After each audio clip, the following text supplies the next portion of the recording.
Assalamualaikum warahmatullahi wabarakatuh. Alhamdulillah hamdan katsiran tayyiban mubarakan fih kama yuhibbu rabbuna wa yardah. Wassalatu wassalamu ala nabiyyina Muhammad wa ala alihi wa sahbihi wa man sara ala nahjihi bi ihsanin ila yaumidin wa ba'd.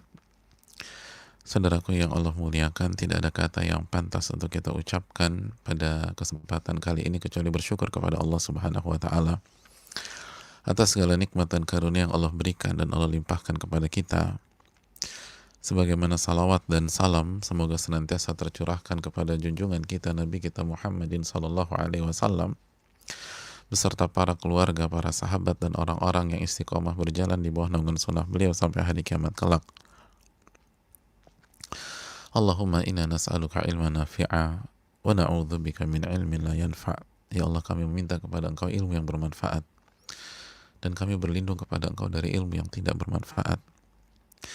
Dan sebuah kebahagiaan kita bisa berkumpul pada kesempatan kali ini di hari ketiga dari bulan yang begitu spesial, bulan yang penuh dengan kebaikan. Seberat apapun kondisi seorang hamba, begitu ia masuk ke dalam Ramadan, ia masuk ke dimensi waktu yang penuh dengan kebaikan. Ja'akum syahrul Ramadan syahrun mubarak, atau kama qala Nabi SAW bersabda, telah datang kepada kalian bulan Ramadan, bulan yang diberkahi. Dan tahukah kita apa yang dimaksud dengan keberkahan? Keberkahan adalah kebaikan yang menancap dengan kokoh, lalu langgeng dan berkembang. Itulah kebaikan dan itulah keberkahan yang ada di dalam bulan Ramadan kali ini. Oleh karena itu, setidak nyaman pun apapun kondisi kita, sekali lagi kalau kita renungkan, semuanya berkaitan dengan dunia kita.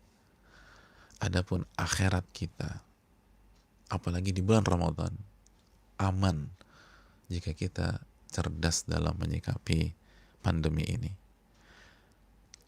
Maka ini pembuktian iman apa yang kita cari selama ini dalam kehidupan keseharian kita.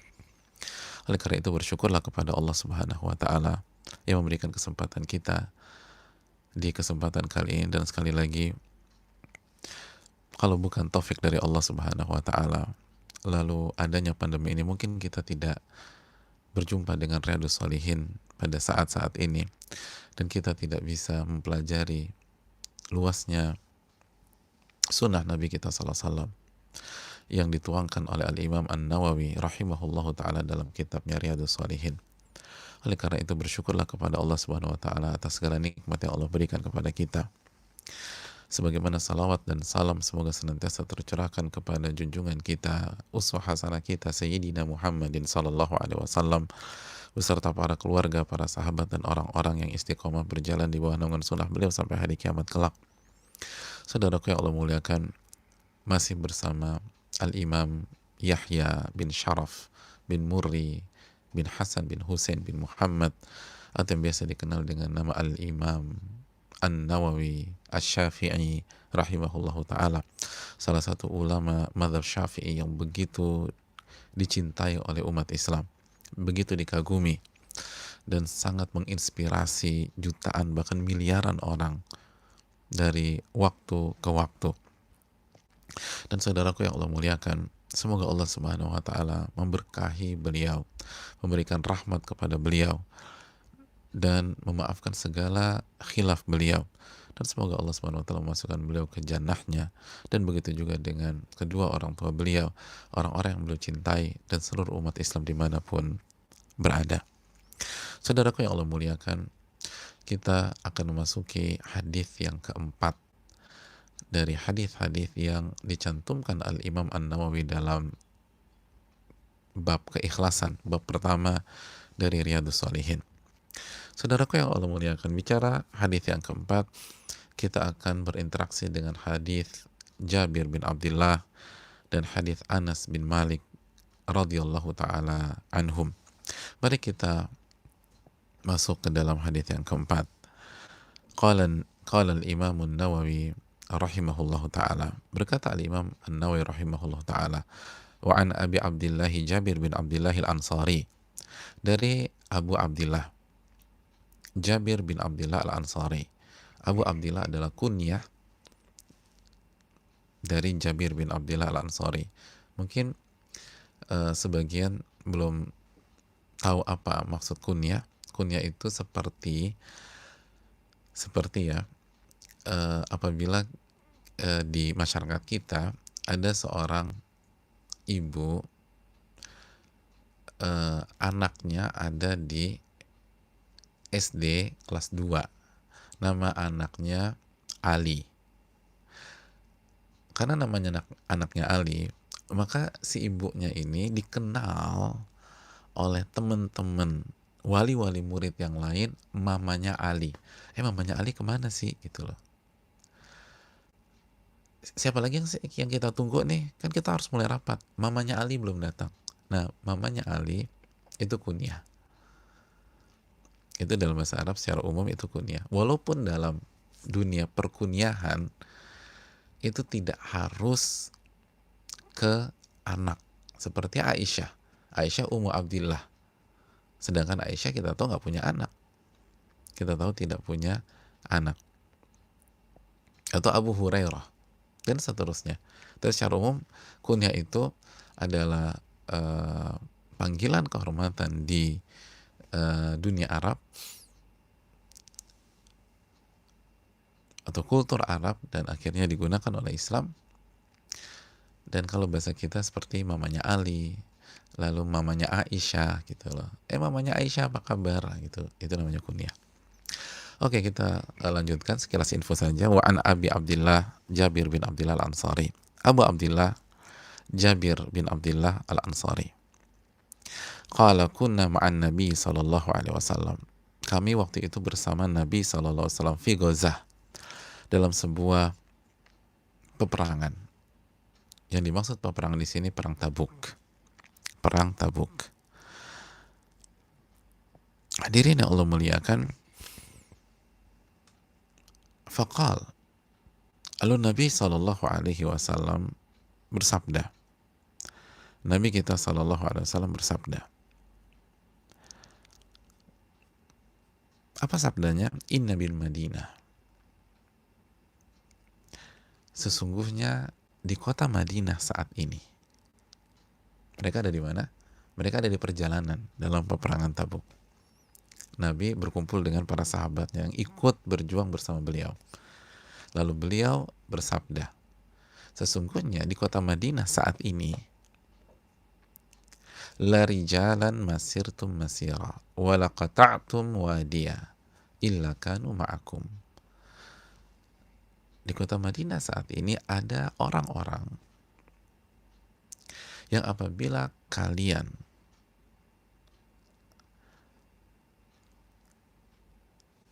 melangkah di setiap langkah dalam perjalanan ini dan melewati semua lembah dalam perjalanan ini, tidaklah kalian lakukan itu semua kecuali mereka bersama kalian.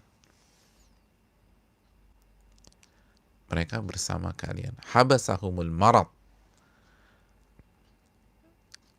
Tapi qadar Allah, mereka tidak ikut karena terhalang sakit yang mereka derita. Terhalang sakit. Jadi secara hukum mereka bersama kita nih. Tapi kenapa mereka nggak ada? Oh, ternyata mereka sakit, sehingga mereka nggak bisa ikut. Sehingga mereka tidak bisa ikut. Hadirin yang Allah muliakan, kita lanjutkan. Wa fi riwayah, dan dalam riwayat yang lain, illa syarakukum fil ajar, kecuali mereka menyertai kalian dalam pahala. Dalam pahala. Jadi apa yang kalian dapatkan, mereka dapatkan. Kalian dapat 20 pahala, mereka dapat 20 pahala. Itu bahasa simpelnya. Kalian dapat 700 kali lipat, mereka dapat 700 kali lipat. Illa syarakukum fil ajar. Kecuali mereka tetap dapat. Padahal mereka ada di Madinah. Wa rawahul Bukhari,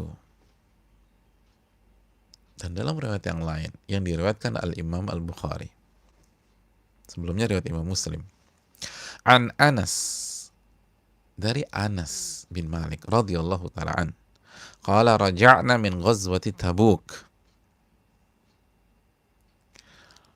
kami pulang dari Tabuk menuju Madinah pada saat peperangan Tabuk. Ini jalan pulang dari Tabuk ke Madinah. Ma'an Nabi sallallahu alaihi wasallam. Pada saat itu kami bersama Rasulullah sallallahu alaihi wasallam, sama Nabi sallallahu alaihi wasallam. Jadi dalam riwayat ini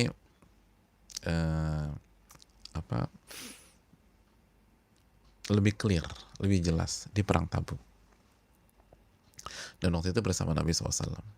Dan di perjalanan pulang. Faqal, lalu Nabi SAW di saat perjalanan pulang, beliau bersabda di hadapan seluruh pasukan, seluruh sahabat yang berjuang dengan beliau. Inna aqwaman khalfana bil Madinah. Sesungguhnya ada orang-orang yang tidak ikut bersama kita dan sekarang mereka ada di Madinah. Ada di kota Madinah. Masalakna syi'ban wala wadiyan illa wahum ma'ana habasahumul udhru. Tidaklah kita melewati jalan apapun, kaki bukit atau lembah, kecuali mereka bersama dengan kita. Mereka bersama dengan kita.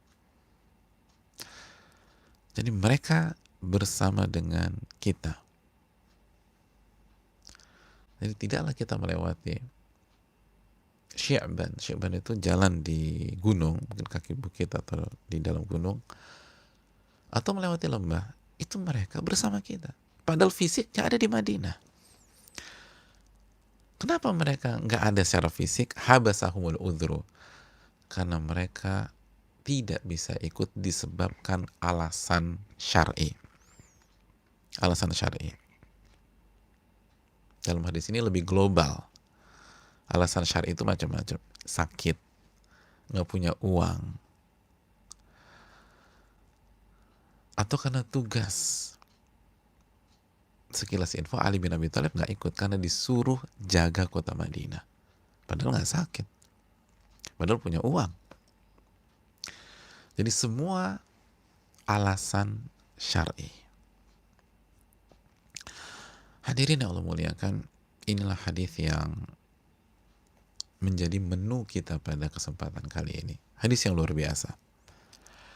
Sebelum kita masuk ke hadis yang begitu spesial ini, sebagaimana biasa, mari kita berkenalan dengan sahabat yang meriwayatkan hadis ini kepada kita. Yang pertama adalah Jabir bin Abdullah Al-Ansari. Jabir bin Abdullah Al-Ansari. Beliau adalah sahabat Nabi SAW dan ayahnya pun juga sahabat Nabi SAW. Masya Allah ya. Jadi anak dan ayah sahabat. Dan ini banyak, Umar, Ibnu Umar, dan lain-lain. Dan beliau salah satunya. Aisyah dan Abu Bakar, Asma dan Abu Bakar, banyak. Jadi beliau sahabat dan ayahnya pun Abdullah itu sahabat Nabi Sallallahu Alaihi Wasallam. Hadirin yang Allah muliakan, dan beliau dan ayahnya ini itu berlomba-lomba untuk beramal soleh. Berlomba-lomba untuk beramal soleh. Ini nggak mau kalah nih, ayah sama anak nggak mau kalah.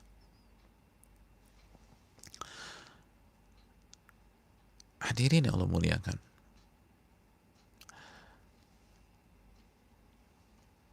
dan beliau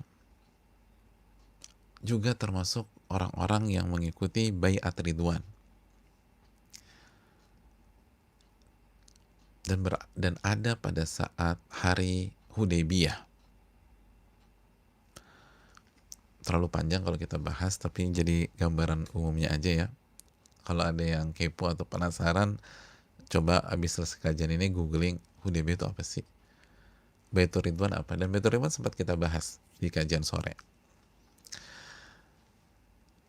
Nah, Jabir ada pada hari itu, dan di hari itu Nabi SAW bersabda, antum khairu ahlil ard. Kalian di hari Hudaybiyah, Nabi menyatakan kepada sahabat-sahabat yang ikut beliau di hari Hudaybiyah, antum khairu ahlil ard. Kalian adalah sebaik-baik penduduk bumi. Hadits Bukhari dan Muslim. Dan Jabir ada pada hari itu. Jadi Jabir termasuk yang terbaik di tengah-tengah penduduk bumi. Hadirin yang Allah muliakan. Dan beliau adalah orang yang sangat semangat dalam belajar. Nah, ini kunci beliau. Ini sosok sangat semangat dalam belajar dan menyampaikan ilmu. Hadis yang beliau riwayatkan dari Nabi SAW itu mencapai 1540 hadis. 1540 hadis. Dan sangat semangat belajar. Makanya Allah angkat, yarfa'illahu alladhina amanu minkum walladhina utul ilma darajat. Dan hadirin yang Allah muliakan, bahkan diriwayatkan itu beliau di akhir-akhir usia beliau, udah tua nih, di akhir-akhir umur beliau, dan beliau tuh meninggal kalau nggak di tahun 73, ada yang mengatakan 77, ada yang mengatakan 79. Jadi udah lama tuh. Itu masih di akhir-akhir, udah tua, masih pergi ke Mekah hanya untuk mendengarkan dan mencari hadis, lalu begitu dapat pulang lagi ke Madinah, ke Mekah hanya untuk mendengar hadis Nabi SAW, hanya untuk mendapatkan hadis Nabi SAW. Lalu begitu dapat, balik lagi ke Madinah,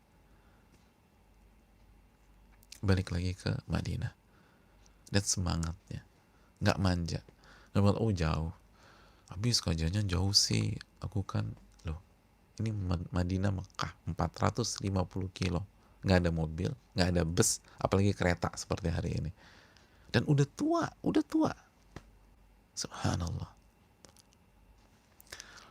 Hadirin yang Allah muliakan, itu Jabir bin Abdullah.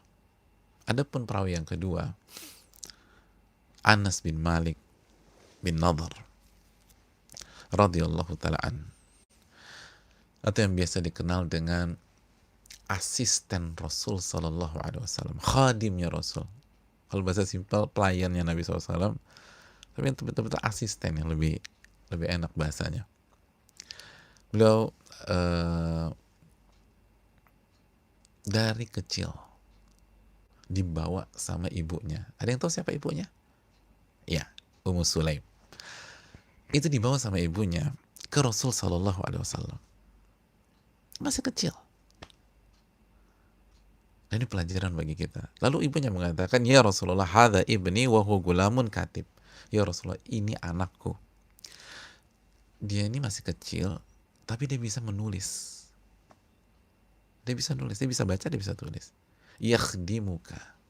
Dan aku serahkan kepada engkau. Tugasnya melayani engkau. Allahu Akbar. Tugasnya anak melayani engkau. Subhanallah. Tugasnya ini anak melayani engkau. Faqabilah. Lalu Nabi terima dan cerdas. Ini ibu yang cerdas. Lihat bahasanya. Tugasnya melayani engkau, berkhidmat kepada engkau. Karena ibu yang cerdas tahu ketika anaknya berkhidmat kepada Rasul Sallallahu Alaihi Wasallam, otomatis itu hari-hari dipenuhi dengan ilmu. Dan itulah kita beradab kepada Nabi kita, melayani.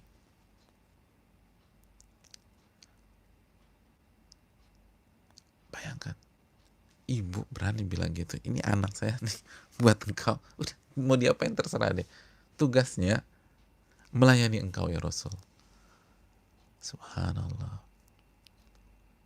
Siapa di antara kita gitu? Datang ke gurunya, ini anak saya udah kasih. Terserah mau diapain, tugasnya melayani engkau.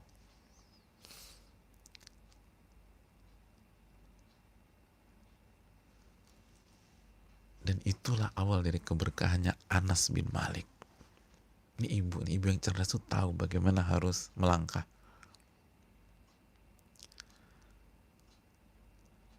Kalau kita kan baru sampai sebatas Ustadz tolong doain ya gitu loh. Ustadz ini anak saya tolong doain ya, semoga jadi anak yang soleh. Ummu Sulaim enggak, dibawa ke Nabi, ini anak saya untuk melayani engkau. Akhirnya itu yang merubah hidupnya Anas bin Malik. Nabi mendoakan beliau, Allahumma akthir malahu wa waladah wa barik lahu fima a'taitah. Ya Allah, perbanyaklah hartanya Anas bin Malik dan perbanyaklah anak keturunan Anas bin Malik.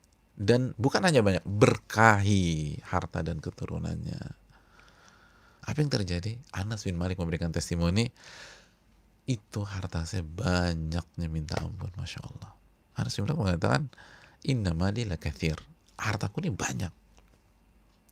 Dan bukan hanya harta yang banyak, wa inna waladi wa walada waladi la ta'adduna ala nahwi mi'ah al-yawm. Kata Anas bin Malik,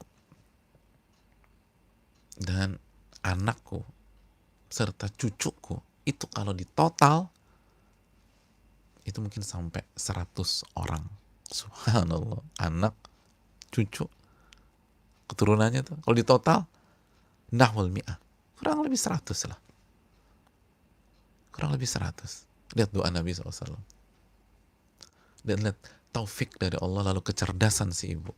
Ibunya kasih, nih anak saya tugasnya berkhidmat kepada engkau,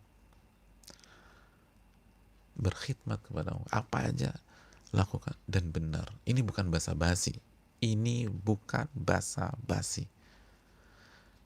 Anas bin Malik selalu mendampingi Rasulullah SAW di saat suka maupun duka. Di saat suka maupun duka. Di saat lapang maupun sulit. Beliau hadir di perang Badar. Padahal masih kecil. Kenapa? Mendampingi Nabi SAW. Disuruh berkhidmat sama ibu. Jadi bukan pas lagi santai-santai aja. Perang Badar ada. Dan beliau masih kecil, kata para ulama. Beliau masih kecil.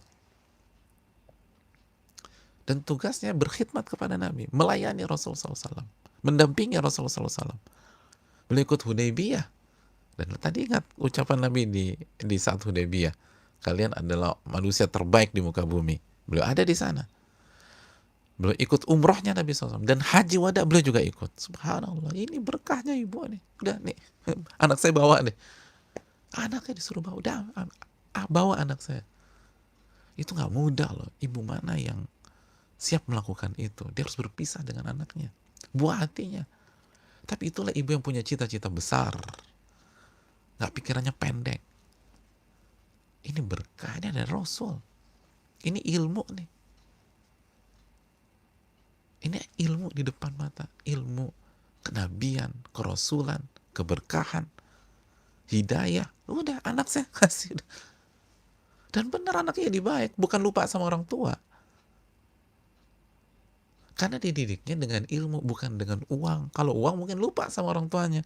Enakan di sini, fulusnya banyak, sama emak mah nggak ada duitnya. Nanti begitu mikirnya. Kenapa? Karena dididik sama uang. Ini ilmu. Dan nggak mudah. Makanya siapa orang tua yang berani seperti itu? Kasih anaknya berkhidmat. Itu Nabi didampingin. Makanya kata fasahiban nabiyya atamma suhbah.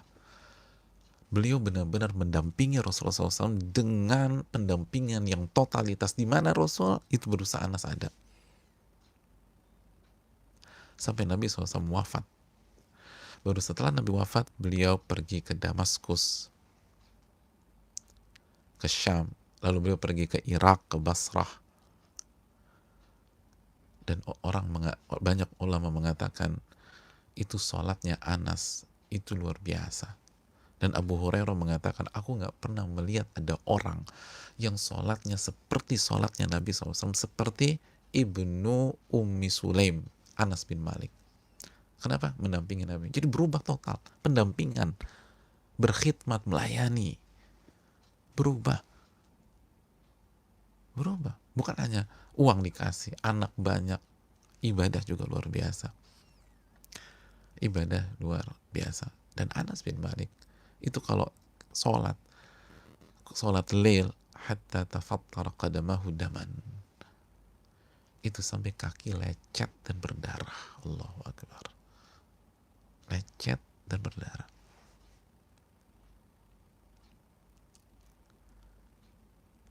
Karena alas nggak seperti sempuk sekarang, nggak ada permadani, nggak ada karpet Turki, nggak ada segala macam, kasar, berdarah. Subhanallah.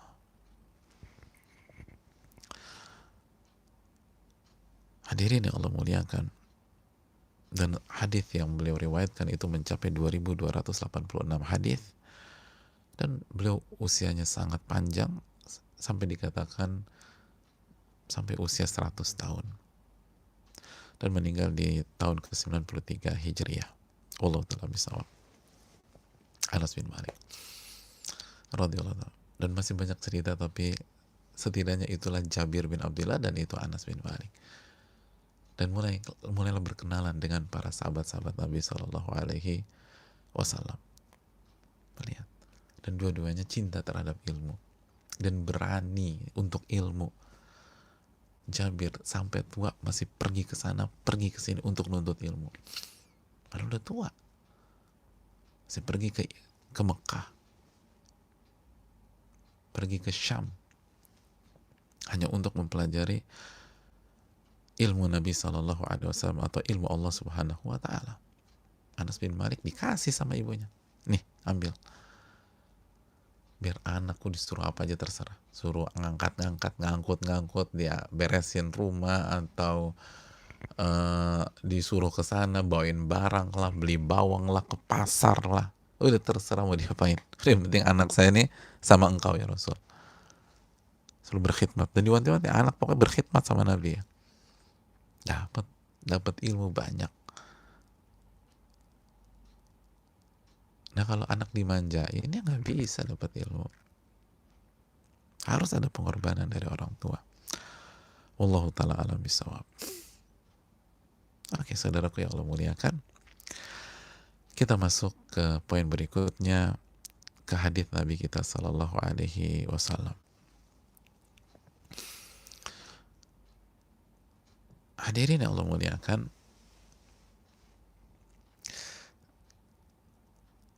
hadis ini memberikan pelajaran kepada kita bahwa orang yang memiliki niat yang ikhlas dan niat yang bulat, yang kokoh untuk mengerjakan sebuah amal soleh,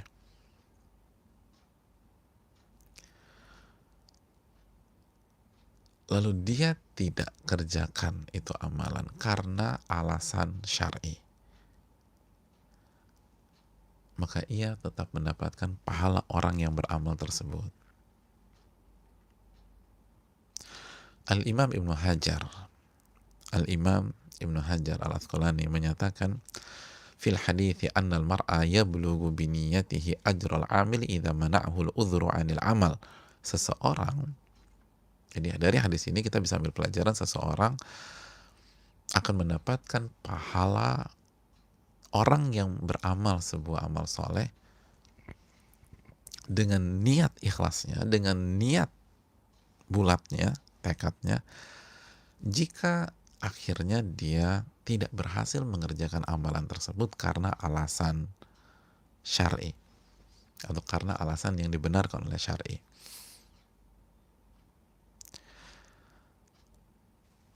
Jadi ini pelajaran berharga. Ini pelajaran berharga. Dan inilah lagi-lagi kaidah yang kita sebutkan dari awal pembahasan tentang niat. Ta'allamun niyah fa innaha ablagu minal amal. Pelajarilah niat, karena niat itu seringkali lebih cepat sampai daripada amal itu sendiri. Mengalahkan amalan itu sendiri. Artinya apa? Secara fisik, secara zahir, kita gagal beramal, tapi dengan niat kita dapatkan pahala tersebut. Kita dapatkan pahala itu. Ini hadisnya. Dan terapkan dalam kehidupan kita sehari-hari. Terapkan dalam kehidupan kita sehari-hari. Di saat-saat ini, kita yang udah niat pengen tarawih di masjid atau sholat di masjid, tapi qadar Allah ada kondisi seperti ini, dan ini arahan para ulama dunia,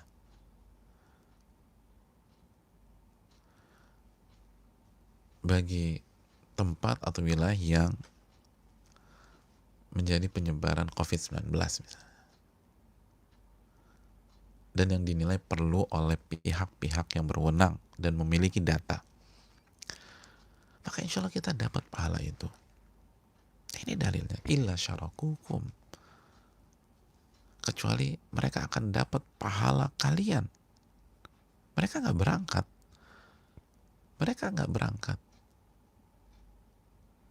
tapi mereka nggak bisa berangkat bukan nggak mau, bukan nggak suka, bukan menghindar, bukan cari-cari alasan. Mereka nggak berangkat karena uzur. Dalam riwayat Bukhari, dalam riwayat Muslim tadi, habasahumul marad, karena sakit, bukan nggak mau sakit. Dan lihat Nabi SAW mengungkapkan dengan kalimat dan bahasa yang dalam, masirtum masiran wala qata'tum wadiyan, tidaklah kalian melewati sebuah jalan atau melewati sebuah lembah. Bahkan dalam Bukhari, masalakna syi'ba, di gunung sekalipun, kita lewatin gunung tuh, masuk gunung itu atau di kaki gunung, itu semua mereka pun dapat pahalanya. Karena kalau Nabi hanya mengatakan insya Allah akan dapat pahala jihad kita, orang berpikir oh pas perangnya aja atau pas bertemu dengan musuh. Oh enggak, ini dari langkah-langkah kaki dapat, sampai lewatin lembah dapat. Oh dalam ini saudaraku.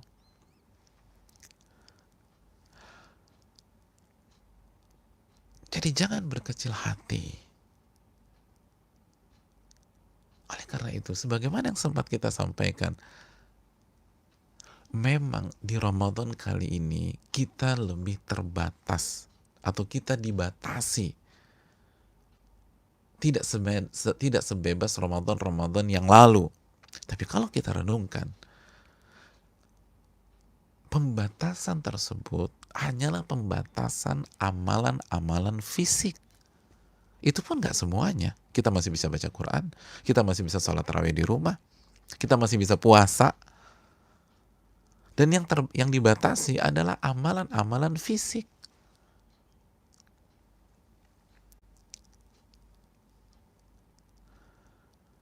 Ke masjid, iktikaf, umrah, semua fisik. Dan itu masih bisa didapatkan pahalanya dengan niat. Makanya pertanyaan, untuk apa sih kalian ke masjid? Kalau ke masjid untuk jualan, iya nggak bisa di cover sama niat. Kalau nyari uang. Kalau kita umroh, ke Mekah untuk beli emas misalnya, atau untuk beli gamis, atau untuk beli karpet atau sejadah, atau untuk beli korma di sana, betul, nggak bisa di cover sama niat. Tapi kalau kita ingin pahala, kita ingin keberkahan, kita ingin ganjaran, kita ingin surga, Anda bisa gunakan ini. Ini bukan kartu mati, Anda bisa pakai niat. Bisa pakai niat. Sebagaimana sabda Nabi SAW, illa syarakukum fil ajar. Mereka dapat pahala kalian. Mereka dapat pahala kalian. Apa yang kalian jalani, apa yang kalian lalui, mereka dapat semuanya. Hari ini yang dibatasi adalah amalan fisik. Adapun amalan hati, niat bebas. Nggak ada yang bisa batasi niat kita. Nggak ada yang bisa batasi niat kita.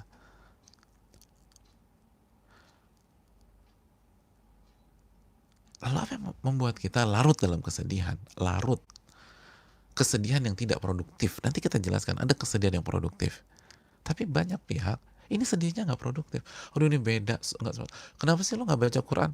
Aduh gue kayaknya kehilangan soul gue dari Ramadan kali ini. Loh, ini ada masalah dengan niat Anda. Ini bukan karena kondisi. Bukankah dulu para ulama-ulama kita, banyak dari mereka menghadapi Ramadan jauh lebih berat dari kita sekarang. Tapi nggak ada yang kita nggak dengar mereka down, mereka jatuh, mereka malas baca Quran. Emang tujuan kali Anda, kalau tujuannya seru-seruan, happy-happyan, ketemu-ketemu teman, ketawa, ketiwi, betul. Tapi kalau tujuan kita pahala, dapat. Nggak ada yang tercegah. Illa syarakukum fil ajar. Niat kita pengen ke masjid, niat kita pengen iktikaf, niat kita pengen umroh dan benar jujur sama Allah. Jujur sama Allah Subhanahu wa ta'ala. Sebagaimana dikatakan para ulama, ini adalah tentang kejujuran. Ini tentang kejujuran.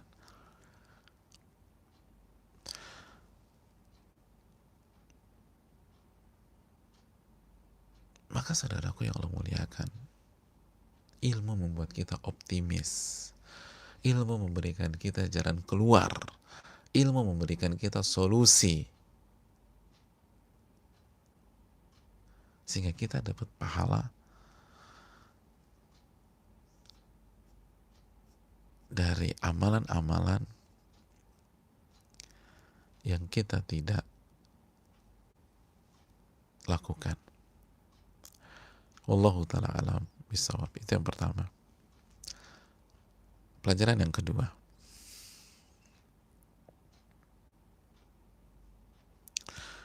Pelajaran yang kedua,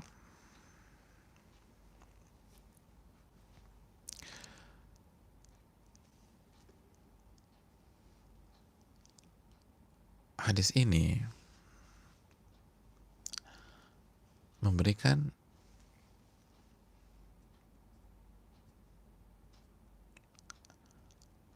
pelajaran kepada kita bahwa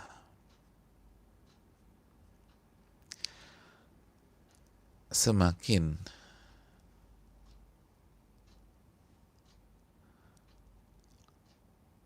sedih dan menyesal karena tidak bisa mengerjakan sebuah ibadah karena alasan syar'i, maka semakin banyak mendapatkan pahala.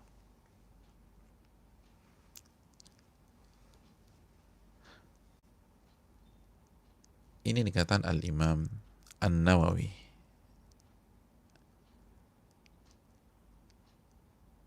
rahimahullah dalam Syarah Muslim. Kita dengarkan ucapan beliau, wa annahu kullama aktsara min at-ta'assufi ala fawati dzalika wa tamanna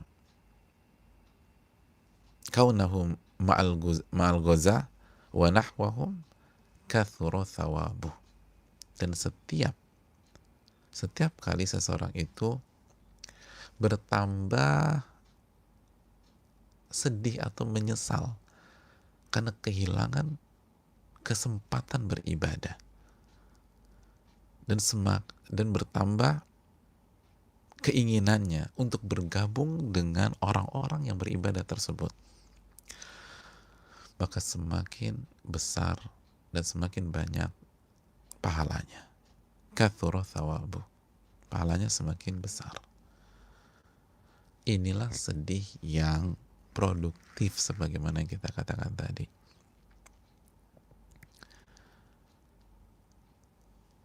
Dan tidak ada kontradiksi dengan bahagia misalnya dengan masuknya bulan Ramadan. Karena ulama kita mengatakan seperti yang dijelaskan Syekh Ibrahim Ar-Ruhaili dalam menjalani sebuah episode takdir kehidupan, seringkali seorang muslim itu harus memainkan lebih dari satu amalan hati.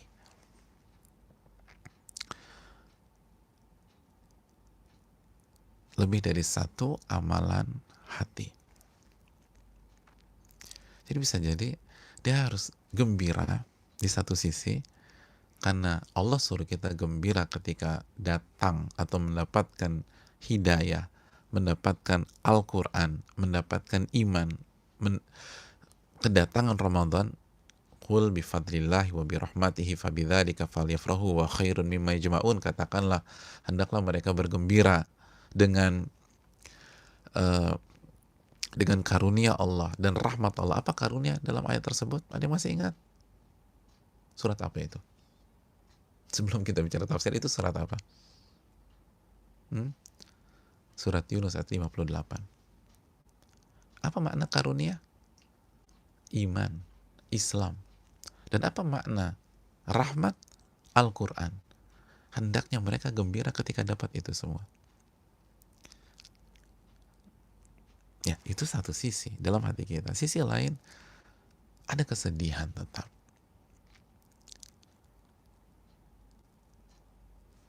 Nggak bisa ke masjid.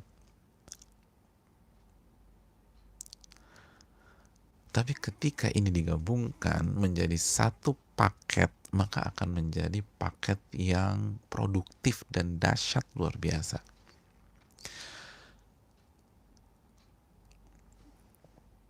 Dan dalil dalam masalah ini adalah, kata para ulama, ketika Nabi SAW kehilangan Ibrahim anaknya. Kan Nabi mengatakan, innal aina la tadma. Mata ini meneteskan air mata.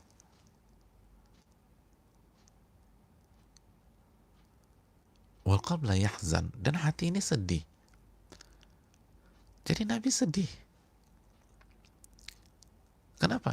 Karena Nabi sedih dalam rangka mengungkapkan amalan hati yang bernama kasih sayang, rahmah. Nabi kan orang yang sangat kasih dan sangat sayang. Tapi di waktu yang sama, beliau pun adalah orang yang paling sabar dan ridho terhadap takdir Allah. Jadi dalam satu musibah dimainkan banyak amalan hati. Sedih, tapi di satu sisi sabar, lalu di sisi ridho terhadap takdir. Jadi nangisnya Nabi SAW ketika anak beliau wafat, itu bukan karena menolak takdir, enggak. Itu ungkapan kasih sayang. Karena Nabi juga menyatakan, Ar-Rahimun yarhamuhumur Rahman. Orang-orang yang penuh sifat kasih sayang akan dirahmati oleh Allah, akan disayangi oleh Allah. Irhamu man fil ardi yarhamkum man fis sama. Sayangilah yang ada di bumi, nanti yang ada di atas langit akan menyayangi Anda. Sekali lagi saudaraku yang Allah muliakan, ini sedih yang produktif, sedih yang positif, dan akan melahirkan semangat, spirit, bukan down, bukan melahirkan pesimisme, bukan. Makanya sekali lagi Imam Nawawi mengatakan setiap kita sedih, atau nyesel kehilangan peluang beramal soleh secara langsung dan berharap bisa bergabung dengan mereka. Lo sedih banget ya gitu loh. Kita pengen haji di tahun lalu misalnya, kalau lo nggak berhasil berangkat, terus pas di tanggal 8 orang-orang masuk Mina, tanggal 9, tanggal 10, tanggal 11 kita buka YouTube atau kita cek ke channel resmi panitia haji, terus kita lihat bagaimana orang itu di Arafah angkat tangan, terus itu nggak tertahankan, kita nangis, kita sedih, terus kita bilang saya pengen ada di sana ya Allah, saya pengen ada di sana, saya ingin gabung sama mereka. Kalau saya bisa masuk ke layar, saya masuk, bisa muncul di situ. Artinya ada keinginan. Itu pahala besar. Kathuru thawabu. Kenapa demikian? Kenapa Imam Nawawi mengatakan demikian? Saudaraku yang Allah muliakan. Karena sekali lagi, hadis ini tidak bisa dipisahkan dengan kejadian yang terjadi sebelum Nabi berangkat ke perang Tabuk. Kejadian yang akhirnya Allah firmankan dan ceritakan dalam surat At-Taubah ayat 92. Jadi hadis ini ada sangat berkaitan dengan surat At-Taubah ayat 92. Dan ini juga dijelaskan para ulama tafsir seperti Al-Imam Ibnu Katsir dan lain-lain. Ketika itu saudaraku, Nabi belum berangkat ke Tabuk. Beliau masih ada di Madinah. Beliau didatangi oleh sebagian sahabat-sahabatnya. Dalam riwayat ada 7 orang. Ternyata mereka orang-orang yang gak mampu, orang-orang miskin, yang gak punya uang. Tapi ingin berjuang bersama Nabi SAW, ingin ikut berangkat bersama Nabi SAW. Dan sekilas info bagi kita semua, pada saat itu banyak yang berangkat berjuang bersama Nabi di perang Tabuk itu harus modal sendiri, harus keluar uang karena kas terbatas. Nabi SAW tidak bisa membiayai seluruh sahabat yang ingin berangkat, kas terbatas.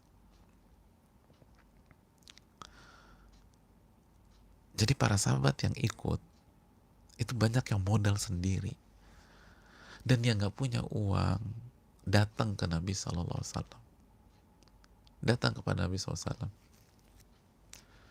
Kenapa mereka datang? Cari-cari alasan atau mengucapkan selamat tinggal, selamat jalan. Nabi selamat jalan ya, kita stay di sini. Semangat Nabi, semangat gitu loh. Padahal dalam hatinya lega, alhamdulillah gue nggak ikut. Wong ini mau berhadapan dengan musuh besar. Bukan itu. Mereka tidak berpikir demikian. Mereka datang ke Rasul SAW memohon dan meminta agar beliau mengajak mereka, membiayai mereka, mendanai mereka sehingga mereka bisa berjuang bersama Rasul SAW. Tolong bawa kami ya Rasul, kami ingin berjuang bersama engkau, tolong bawa kami. Minta uang? Enggak. Minta beras? Enggak, mereka nggak mampu. Minta dibawa, diikut sertakan dengan kafilah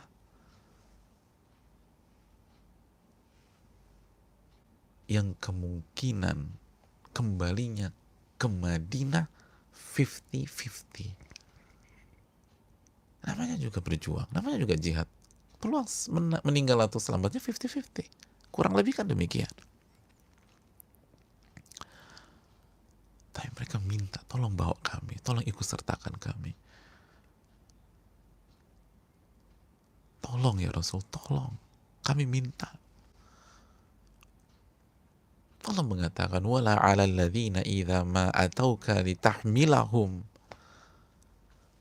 Dan tidak ada tidak ada dosa, tidak ada celah bagi orang-orang yang datang kepada engkau, wahai Rasul. Untuk apa? Untuk meminta diikut sertakan, litahmilahum, agar engkau membawa mereka. Membawa kemana? Ke pertempuran, ke sebuah tempat yang kemungkinan nyawa mereka melayang di tempat itu, ke sebuah tempat yang bernama Tabuk, yang membuat mereka harus kehilangan semuanya, kehilangan anak, kehilangan istri, kehilangan dunia, kehilangan nyawa. Litahmilahum, agar engkau membawa mereka. Lalu Allah ceritakan, qul ta'ala ajidu ma ahmilukum alaih.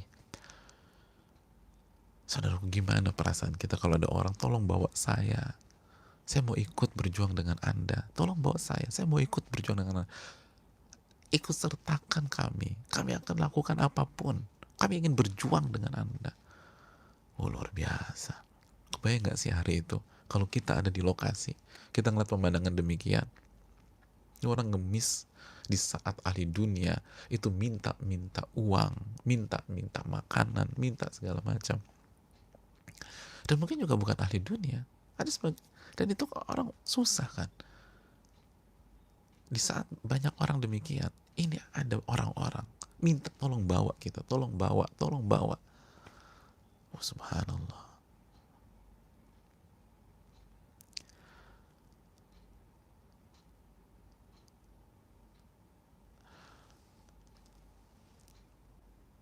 Kalau darurat dan kita ketika darurat lalu kita minta, kan hukum asal ad-daruratu bil madhurah, mungkin dikasih udzur. Minta dunia karena darurat, nggak ada uang lagi, dia bisa dapat udzur. Tapi pemandangan hari itu, mereka nggak minta uang, mereka nggak minta korma, mereka minta tolong bawa kita ya Rasul, tolong bawa, tolong ajak dalam perjuangan, tolong ajak kita dalam pengorbanan, kita mau ikut. Lalu apa yang terjadi? Qul la ajidu ma ahmilukum alaih. Dan engkau wahai Rasul merespon mereka dengan mengatakan, mohon maaf sekali lagi, saya nggak ada dana untuk mengikut sertakan kalian. Saya nggak ada dana untuk mengikut sertakan kalian. Udah nggak bisa. Sudah tidak bisa. Ini nggak mudah.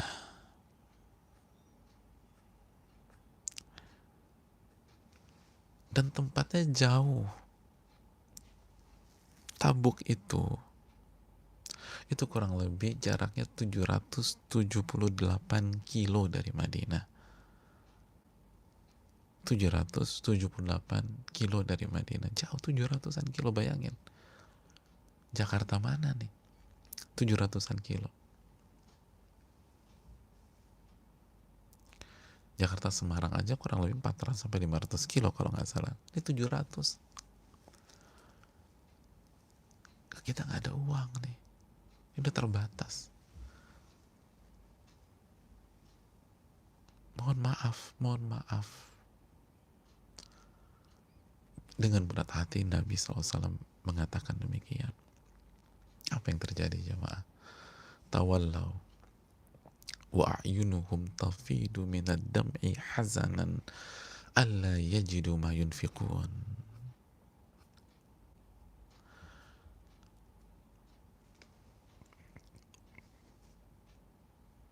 Itu kalimat-kalimat yang begitu santun dari Nabi SAW. Ibarat pisau yang mengoyak hati mereka. Sakit. Akhirnya mereka pamit sama Nabi SAW. Tawallau. Lalu mereka berjalan pulang ke rumah mereka masing-masing. Dan Allah ceritakan di dalam Al-Quran apa yang terjadi pada saat mereka pulang ke rumah mereka masing-masing tawallaw wa a'yunuhum tafidhu minad dam'i hazanan alla yajidu ma yunfiqun.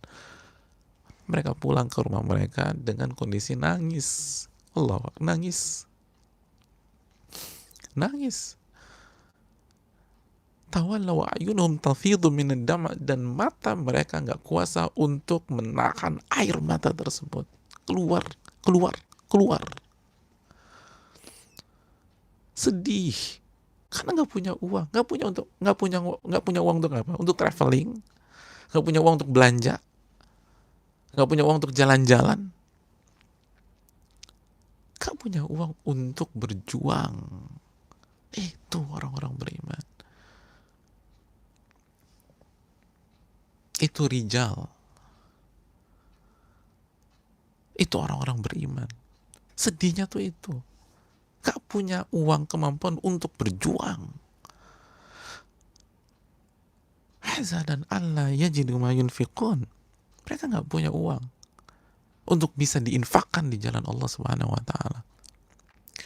Al-Imam Ibnu Rajab menyatakan dalam Lataiful Ma'arif ketika menjelaskan masalah ini, berkata banyak sebagian para ulama, hadza wallahi buka'ur rijal. Pemandangan itu demi Allah itu tangisan laki-laki, tangisan cowok. Apa maksudnya? Bukan diskriminasi antara cowok dan cewek, tapi kita sering bilang itu baru cowok tuh, itu laki-laki tuh. Sekali lagi bukan diskriminasi, tapi maksudnya adalah itu orang-orang beriman, itu para pejuang, itu patriot. Nah itu nangisnya tuh begitu. Mereka nangis, tapi kenapa mereka nangis? Why? Kenapa? Limadha? Kenapa orang nangis itu? Mereka nangis baku ala faqdihim warahil yatahammaluna alaihi ilal maut fi mawatin turaqud fiha dima fi sabilillah. Mereka nangis karena mereka nggak bisa ikut dengan sebuah kafilah yang mengantar mereka kemungkinan ke kematian, mengantarkan mereka ke tempat yang menjadi tempat darah itu tumpah. Subhanallah.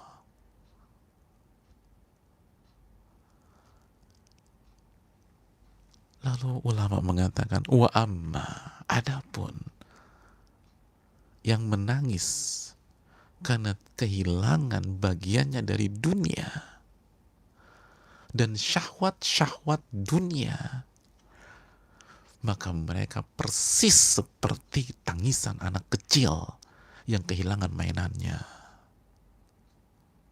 Subhanallah. Kita yang nangis karena kehilangan dunia. Itu kata para ulama, bukan kata saya, kata para ulama. Itu kayak anak kecil yang nangis ketika mainannya diambil. Nangis tuh anak kecil. Mainannya diambil, nangis. Ah, itu ada kayak dia, kata para ulama. Kalau isunya adalah tentang uang, kalau isunya tentang dunia,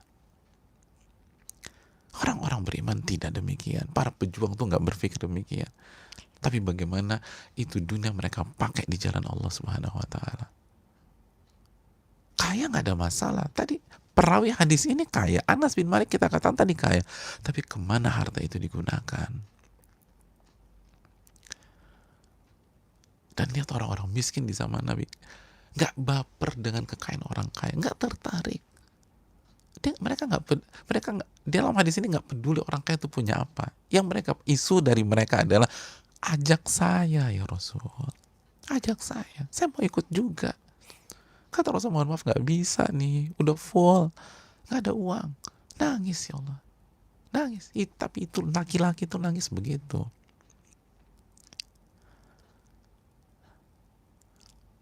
Beda level jamaah.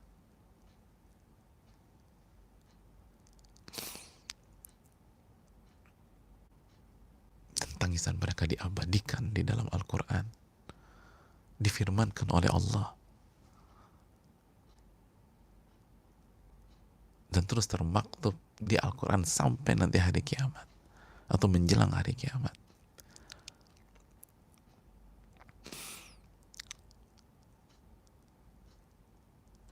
Lihat betapa mahalnya tangisan mereka, coba. Bukan hanya pahala yang mereka dapat. Itu yang dikatakan Imam Nawawi. Semakin kita, ya Allah, kok nggak bisa ya saya beramal ya. Tapi ini bukan karena kelalaian, ini bukan karena malas, ini bukan karena kehilafan. Dalam kasus ini kan bukan, ini karena nggak punya uang. Ini karena alasan syar'i. Ini bukan karena mental yang down. Ini bukan karena jiwa yang rapuh dan lemah. Ini karena nggak punya uang. Alasan syar'i. Nggak punya uang. Pengen ikut. Kayak bisa. Nangis. Mereka lah orang-orang yang mendapatkan, tidaklah satu langkah kalian derapkan, mereka dapat pahalanya. Kalian lewat lembah, mereka dapat pahalanya. Mereka lewat kaki gunung, mereka dapat pahalanya. Pokoknya semua yang kalian lakukan, mereka dapat pahalanya. Dan orang-orang yang punya uzur yang lain.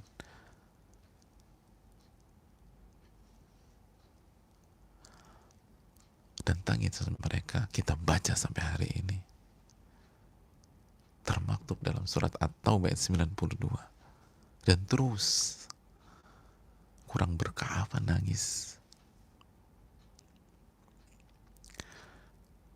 Maka saudaraku yang Allah muliakan, ini kesedihan yang produktif, ini yang positif. Digabungkan dengan iman kepada takdir. Dan ingat alasan syar'i. Oleh karena itu jamaah sekalian, hadis ini harus menjadi motivasi dan pembakar semangat kita di hari-hari ini.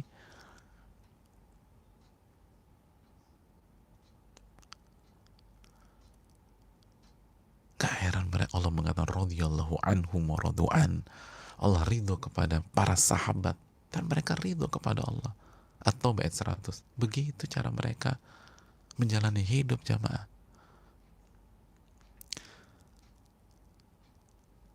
Dan marilah kita meneladani mereka dengan segala keterbatasan kita. Ini bisa disampaikan, semoga bermanfaat. Wassalamualaikum warahmatullahi wabarakatuh. Kita buka sedikit waktu untuk tanya jawab.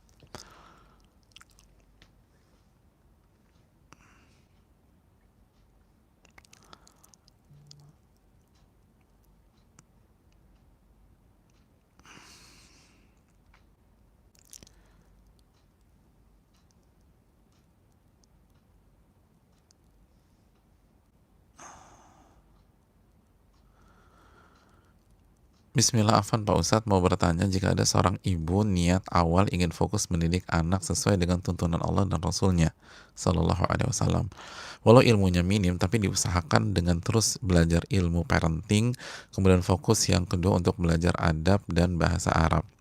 Setelah itu di tengah perjalanan dia lupa tujuan akhirnya karena ujian dan hatinya disibukkan oleh fitnah cobaan. Pertama, yang menjadi pertanyaan Ana, bagaimana caranya agar ibu itu fokus pada dua hal tersebut dan mendapat ridha Allah Subhanahu wa taala. Saudaraku yang Allah muliakan,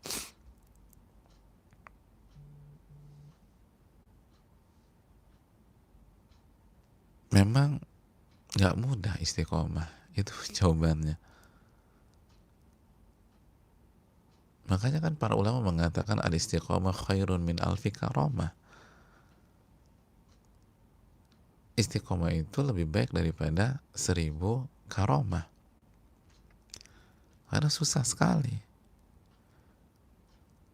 Dan kalau yang dimaksud adalah ujian dan fitnah cobaan pada hari-hari ini, hari-hari ini memang ajang pembuktian, saudaraku. Allah berfirman dalam surat Ali Imran ayat 179, maka Allahu liyadharal mu'minin ala ma antum alaih. Allah nggak membiarkan orang-orang beriman seperti kondisi kalian pada saat ini yang tenang, yang nyaman, ada di zona aman. Enggak, Allah akan kasih ujian. Tujuannya apa? Hatta yamizal khabitha minat thayyib. Agar terlihat mana yang rusak, mana yang buruk, mana yang KW, dan mana yang ori. Maka mintalah pertolongan kepada Allah, perbanyak doa kepada Allah, dan mulai muhasabah pada hari-hari ini, dan kembali luruskan niat kita, luruskan lagi tujuan kita, dan fight lagi. Ihris ala ma yanfa'uk wasta'in billah wala ta'jaz. Nabi SAW mengatakan, bersungguh-sungguhlah dalam mengejar yang bermanfaat bagi Anda, minta pertolongan kepada Allah dan jangan lemah. Wallahu ta'ala bisawab.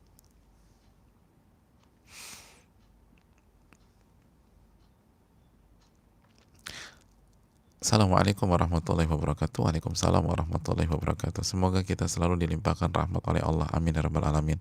Saya ingin bertanya Ustaz, terkadang kita ingin selalu membenarkan niat dan mencoba untuk ikhlas mengharapkan hanya wajah Allah dalam ibadah ataupun melakukan amal baik, tapi terkadang terbesit di dalam hati ingin riya, ingin dipuji, dan niat yang tidak mengharapkan Allah. Bagaimana caranya Ustadz menghadapi hati yang terkadang ada sesuatu yang membisikkan selain untuk mengharapkan Allah? Ini selalu saya alami Ustadz. Saya takut berdosa dan amalan saya tidak diterima Allah dan takut menjadi orang-orang munafik. Barakallahu fikum. Ya, terima kasih atas pertanyaannya. Yang pertama, ikhlas itu mahal. Ikhlas itu mahal. Dan butuh perjuangan tanpa batas. Itulah ucapan para ulama, seperti ucapan Al-Imam Daruqutni, imam besar. Imam Daruqutni mengatakan, "Talabna al-ilma li ghairillah fa'aba an yakuna illa lillah." Dulu tuh kita awal-awal belajar, dulu kita awal-awal menuntut ilmu, niatnya tuh bukan karena Allah. Lalu dalam prosesnya, ilmu itu enggan kecuali tertuju kepada Allah. Artinya dengan melalui proses waktu dan terus istiqomah, mulai deh yang menyimpang lurus lagi. Itu butuh waktu. Kalau ulama seperti Al-Imam Daruqutni aja begitu, mungkinkah kita nih yang bukan ulama, yang ilmunya masih cetek segala macam, lalu dengan mudahnya mengklaim yang penting ikhlas. Oh, anak alhamdulillah ikhlas. Oh, kan nggak apa-apa kalau ikhlas. Ini Imam Daruqutni, hadirin. Dan Imam Zahabi pun menyampaikan hal yang sama. Dan bukan Imam Daruqutni dan Imam Zahabi aja, banyak para ulama mengatakan hal yang serupa. Dulu di fase-fase awal kita nggak ikhlas. Lihat kejujuran para ulama. Sedangkan kita mengklaim ikhlas. Ikhlas itu barang murah hari ini. Padahal kalau kita lihat, mayoritas yang mengklaim adalah orang-orang di fase awal perjalanan, fase awal hijrah dan seterusnya. Sedangkan ulama kita yang benar-benar jelas-jelas ulama, Al-Imam Daruqutni, Imam Zahabi, itu mengakui, jujur, dulu kita nggak ikhlas. Tapi kita berjuang, baru bisa ikhlas.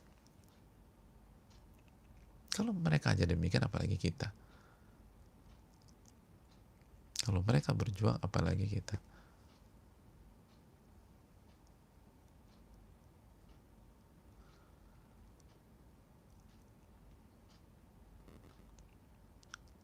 Kita terlalu gampang. Makanya kan kita ingatkan, Imam Ibn Abi Mulaika mengatakan, adraktu thalathina ashabin Nabi SAW kulluhum yakhafu nifaqu ala nafsi. Aku bertemu dengan 30 sahabat Nabi, semuanya khawatir kemunafikan, tidak ikhlas. Dan yang ditemui Imam Ibn Abi Mulaika itu nama-nama besar. Dijelaskan Ibnu Hajar dalam Fathul Bari, bisa dicek dalam Tahdhibul Kamal dan buku-buku yang lain. Dan dalam Tahdhibul Kamal di Al-Mizzi, itu ketemu Aisyah radhiyallahu taala anha, Ibnu Abbas, Ibnu Umar. Jadi kalau itu, bagaimana dengan kita? Butuh waktu, terus istiqomah, minta kepada Allah Subhanahu wa taala. Minta kepada Allah Subhanahu wa taala. Kan kita sebutkan Al-Imam Muhammad bin Munkadir mengatakan, saya memperjuangkan amalan hati 40 tahun. Siapa Al-Imam Muhammad bin Munkadir? Sayyidul Qurra, itu pemimpinnya para ahli-ahli Quran, 40 tahun. Siapa kita? Maka maka marilah kita jaga dan minta pertolongan kepada Allah Subhanahu wa taala.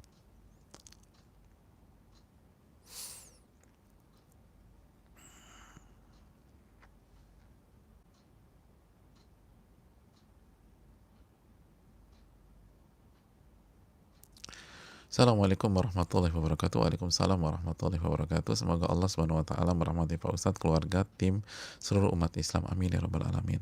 Semoga Allah mengampuni dosa-dosa kita, menerima amal soleh kita, dan menjaga hati kita. Amin ya rabbal alamin. Begitu juga yang bertanya.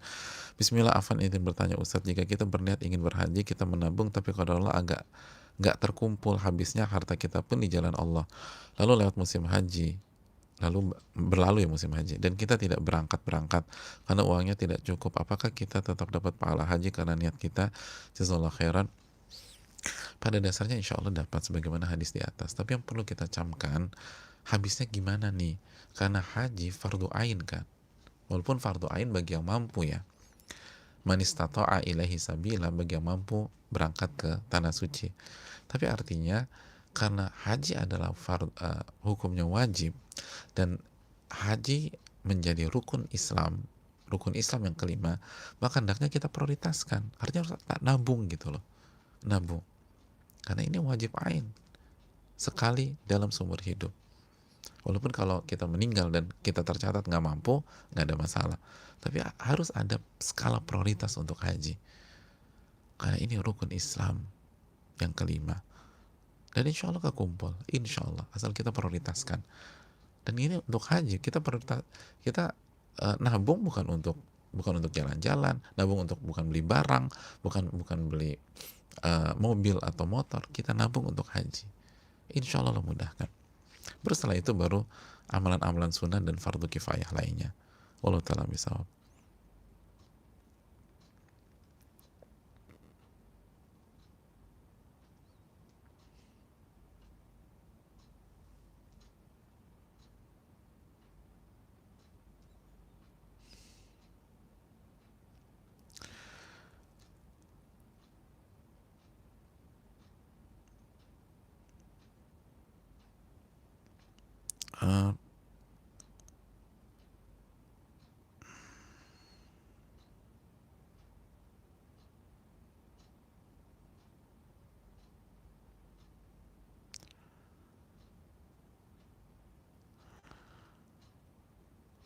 Ustadz, saya mau bertanya terkait niat. Saya jawab satu pertanyaan aja ya, karena ada dua pertanyaan ini.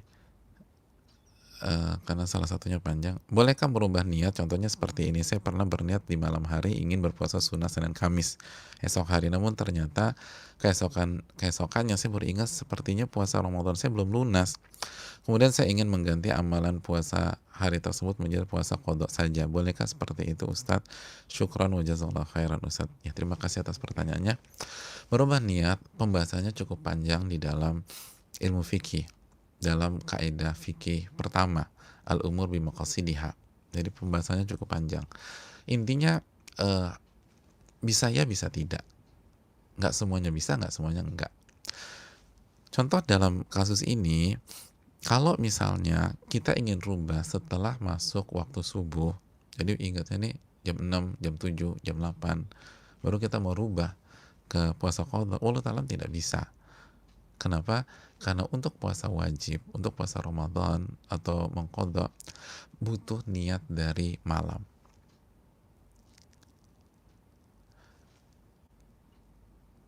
Kata Nabi SAW, siyam liman lam yubayyitu niyah, tidak ada puasa wajib bagi orang yang belum berniat di waktu malam, dan malam batasannya sampai subuh. Wallahu ta'ala bishawab. Jadi untuk kasus ini nggak bisa.